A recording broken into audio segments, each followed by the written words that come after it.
No discurso sobre o Estado da União de Trump, ele mencionou um pouco sobre a política externa dos Estados Unidos. Quando se tratou da guerra na Ucrânia, ele dedicou talvez 10 ou 15 segundos, não mais do que isso. Sobre o Irã, foi pouco mais de um minuto. Mas tudo o que ele falou, vamos focar nisso. Porque hoje, se você olhar as notícias, é tudo sobre as negociações de guerra entre o Irã e os Estados Unidos. Há conversas de que uma guerra está por vir. E todo esse tipo de loucura está acontecendo. Qual é a sua compreensão sobre isso? Vimos que mais de 70% das pessoas nos Estados Unidos, segundo várias pesquisas, não querem uma nova guerra. Como isso vai influenciar as coisas? Sabemos que se algo acontecer, isso afetaria drasticamente o preço do petróleo também. Qual é a sua compreensão sobre isso? Sobre as políticas no Oriente Médio e na Ásia Ocidental?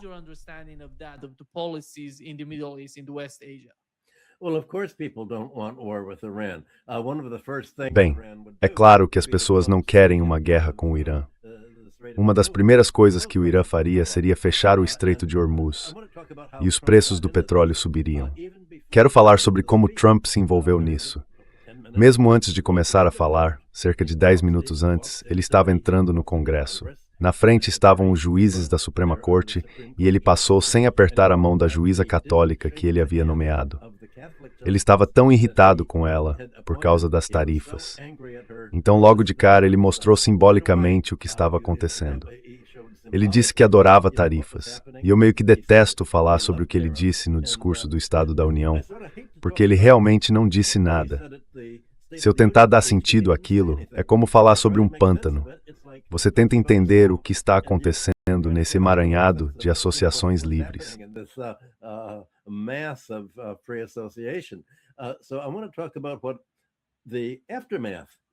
Então quero falar sobre o que vem depois, porque é disso que estão discutindo hoje no The Wall Street Journal, por exemplo. A grande notícia é sobre a decisão da Suprema Corte a respeito das tarifas. Antes da decisão, muitas pessoas esperavam que, claro, as tarifas de Trump fossem ilegais.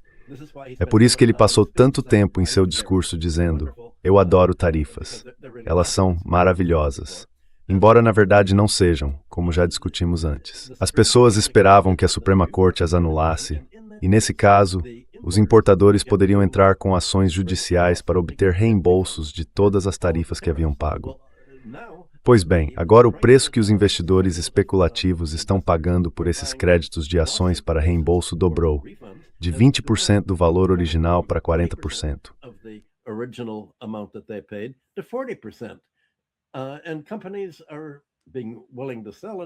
E as empresas estão dispostas a vender porque, se você é um pequeno importador e pagou essas taxas, é extremamente caro contratar um advogado, ir a julgamento e tentar esperar o processo para forçar tudo isso.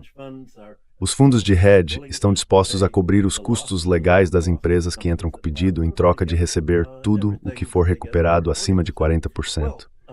Legalmente, as únicas pessoas que podem obter reembolsos dessas tarifas são os importadores que realmente as pagaram. Isso significa que é uma bonança para todas essas empresas, porque, como já discutimos antes, 94% das tarifas foram simplesmente repassadas aos clientes. O que Trump disse, que os estrangeiros iriam pagar, estava totalmente errado. Foram os consumidores americanos que pagaram, não as empresas importadoras.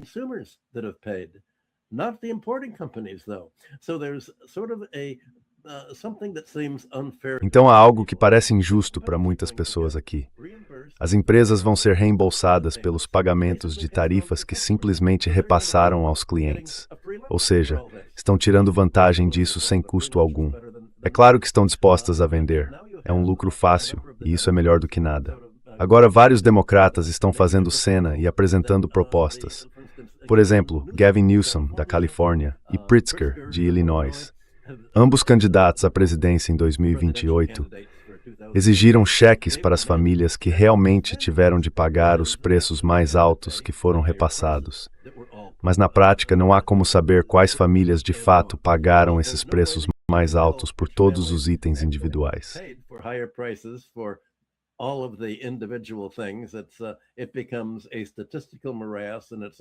Isso se torna um emaranhado estatístico e é quase impossível para qualquer uma dessas famílias receber. Mas acho que os democratas estão tentando dizer, olhem como isso é injusto. É algo enorme. Do jeito que a lei foi escrita, é uma grande vantagem para os importadores, reembolsando-os por um custo que eles nunca realmente tiveram, e deixou o povo americano com a conta. Trump fez um grande discurso, e parte dele foi um absurdo estatístico sobre como ele reduziu os preços para a população. Ele citou o índice de preços ao consumidor, e é interessante, ele também destacou que a única grande queda de preço foi no preço do petróleo.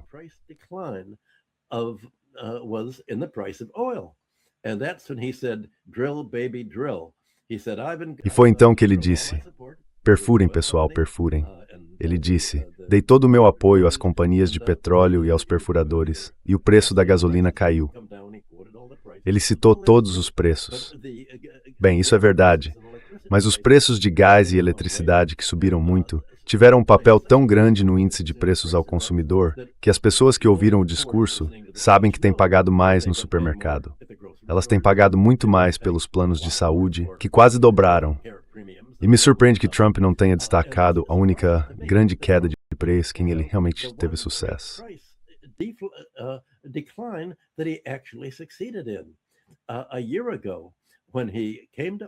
Um ano atrás, quando assumiu o cargo, ele ofereceu aos seus apoiadores o relógio Trump por $100 mil.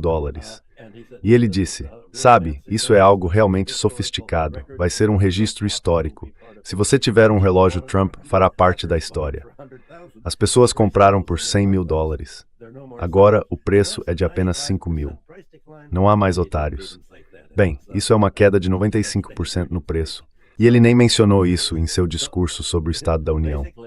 Basicamente, ele apenas divagou por uns 45 minutos, acho, chamando várias pessoas que haviam sido feridas por imigrantes ilegais, atacando-as. Eram militares, jogadores de hóquei olímpico, nada sobre sua política. Então é muito difícil para mim dizer qualquer coisa sobre a política.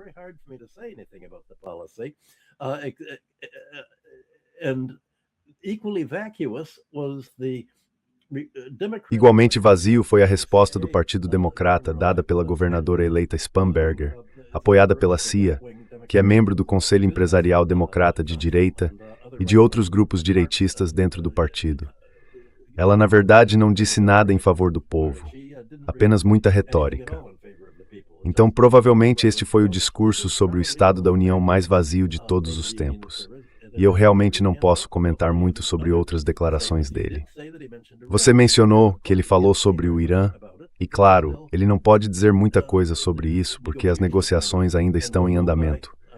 Saberemos pelo horário de Nova York, 13 de hoje, quando ocorrer a reunião entre os negociadores americanos, incluindo Grossi, e os iranianos.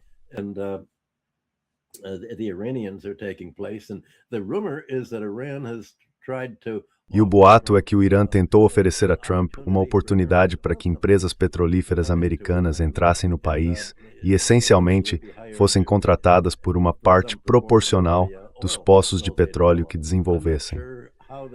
Não tenho certeza de como isso pode realmente se desenvolver, porque não acho que alguém confie de fato que o petróleo ou qualquer outro investimento estrangeiro americano vá ser politicamente neutro.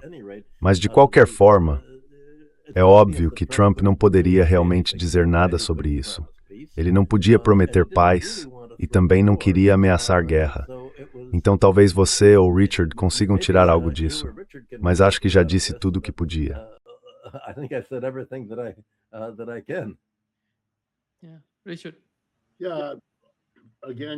Sim, Richard. Sim.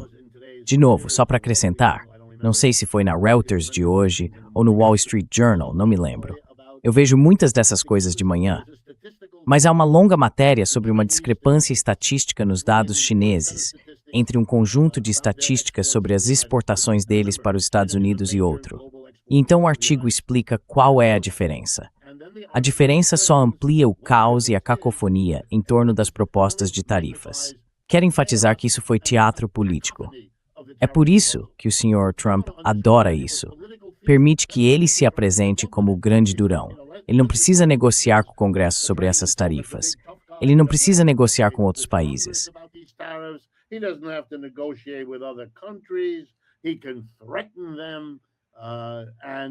Ele pode ameaçá-los, e se eles não oferecerem um pagamento de tributo, prometendo comprar produtos americanos disso ou daquilo, ou como Michael acabou de dizer, permitindo que empresas americanas invistam, ou literalmente pagando tributo, como von der Leyen concordou em fazer em nome da Europa e assim por diante, ele adora o papel que isso lhe permite desempenhar. Mas como política, é incoerente. É insano. É um absurdo. E agora a Suprema Corte teve de afirmar que, se você levar a sério a história do Partido Republicano, como o partido contra impostos, o que garantiu sua sobrevivência nos últimos 100 anos, ele é contra todo e qualquer imposto, sendo a favor de reduzi-los ou eliminá-los. Essa é sua posição.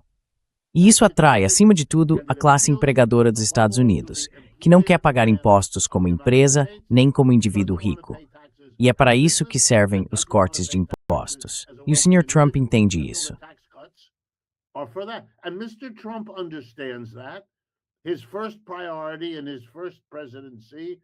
A primeira prioridade dele em seu primeiro mandato foi o corte de impostos de dezembro de 2017.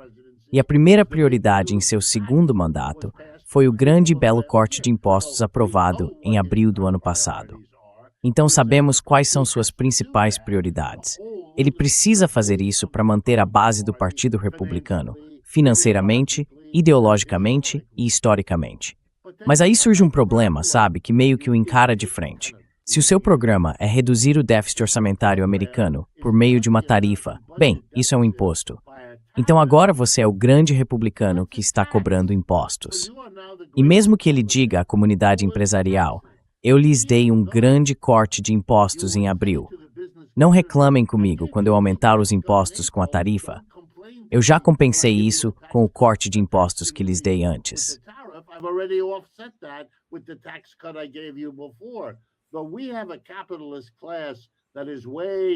Mas nós temos uma classe capitalista que é gananciosa demais para se satisfazer. Eles não querem impostos, querem o corte de impostos, grande e bonito, e não querem uma tarifa. Então ele tem um problema. Ele não sabe como lidar com isso. A Suprema Corte o ajuda e o prejudica ao mesmo tempo. Eis a matéria no Wall Street Journal que explica. A discrepância nas estatísticas chinesas se deve ao fato de que uma enorme parcela, cerca de 3/4, dos bens e serviços enviados da China para os Estados Unidos escapou da tarifa. Eles deram um jeito de contornar, e agora esses produtos estão aparecendo por todo o país em armazéns cheios de importações chinesas que não pagaram tarifa, graças a uma manobra ilegal atrás da outra. Em outras palavras, as tarifas têm o mesmo problema que as sanções. É fácil demais evitá-las.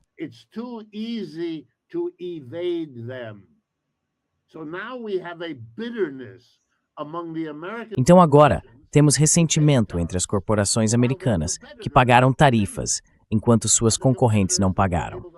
A concorrente, portanto, consegue oferecer a mercadoria chinesa que foi importada a um preço mais baixo, obtendo um lucro maior, porque não tem tarifa a pagar, enquanto sua concorrente que cumpre a lei, a empresa americana, fica em desvantagem. E, aliás, isso alimenta a demanda por reembolso. Esse será um argumento esperto no Congresso para os defensores dos reembolsos, porque agora eles podem dizer que só querem equilibrar o campo de jogo entre as empresas que cumpriram a lei e pagaram a tarifa e as empresas trapaceiras que conspiraram com os chineses para contorná-la. Isso deveria provocar risadas. É o gigante americano, sabe? Se descontrolando, incapaz de funcionar como antes.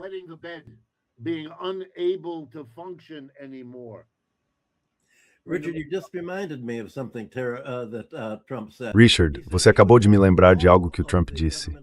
Ele afirmou que gostaria que todo o orçamento do governo viesse de tarifas e que não houvesse imposto de renda algum. Bem, se estamos falando do que é bom para a classe capitalista, esse é o ideal. As tarifas são pagas principalmente pelos consumidores americanos. É como um imposto sobre o consumo. Mas o imposto de renda é pago por empresas, industriais, corporações. Ou seja, ele quer transferir completamente os impostos sobre lucros, rendas e aluguéis das grandes empresas para o povo americano, exceto pelas corporações que precisam pagar tarifas sobre aço, alumínio e todas as outras coisas que mencionamos.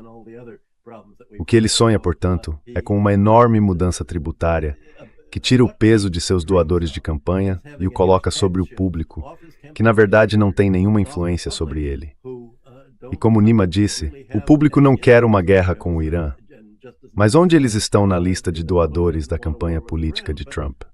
Quantos relógios do Trump eles compraram?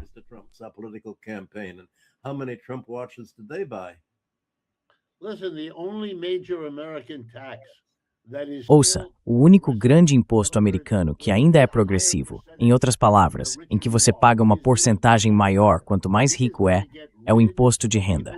Então, ele vai eliminar o único imposto progressivo que restou e substituí-lo por algo equivalente a um imposto sobre vendas. Seja qual for a tarifa, Rockefeller paga esse valor, e a secretária de Rockefeller também. Em outras palavras, sua renda não tem relação com o que você está pagando aqui.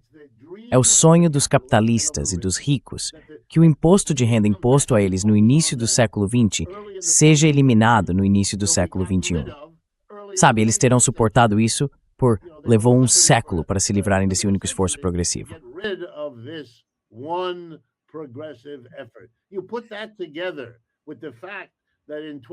Junte isso ao fato de que em 2026 alcançamos um novo patamar. Você pode deixar em seu espólio até 15 milhões de dólares por pessoa, ou 30 milhões por casal, antes que qualquer imposto sobre herança entre em cena. Esses são os dois passos que garantem absolutamente o que já existe. Uma classe perpétua de super-ricos que podem assegurar que seus filhos continuarão ocupando praticamente a mesma posição que eles, eliminando o pouco de elemento democrático que ainda estava entrelaçado na estrutura tributária antes. E ao fazer esse comentário, o Sr. Trump garante que todos entendamos qual é o processo histórico em curso aqui e como ele está comprometido em levá-lo até o fim.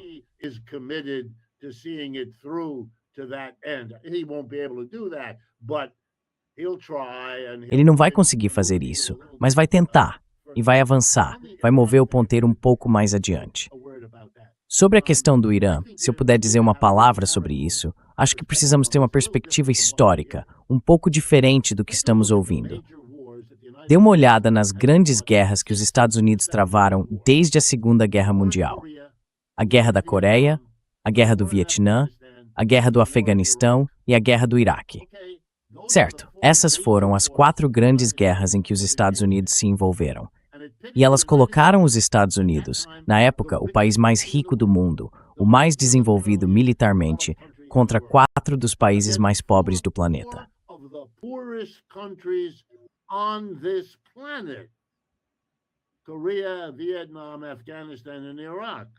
Coreia, Vietnã, Afeganistão e Iraque. E os Estados Unidos tiveram dificuldades em todos eles. Lutaram até um impasse, uma espécie de divisão na Coreia Norte e Sul. Esse foi o fim da Guerra da Coreia. Perderam no Vietnã, que agora é governado pelo Partido Comunista do Vietnã do Norte. Perderam no Afeganistão, governado pelo Talibã. E basicamente perderam no Iraque também. É um pouco mais difícil identificar quem foi o vencedor ali, mas que os Estados Unidos não estão entre eles é bastante claro. Certo, o Irã não é assim. O Irã é um país muito maior. O Irã é um país muito mais rico. O Irã é mais desenvolvido industrialmente. O Irã tem muito mais poder militar.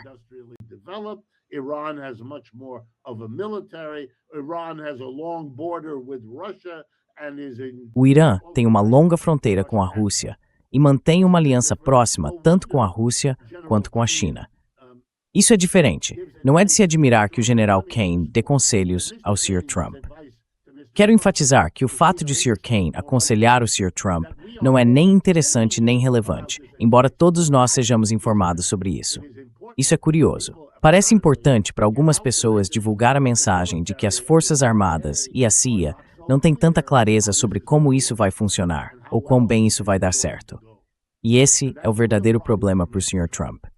Porque se somarmos Epstein, depois o desastre das tarifas e agora uma guerra que ele perde, as eleições estarão perdidas. Ele terá que impedir essas eleições ou será removido do poder por elas.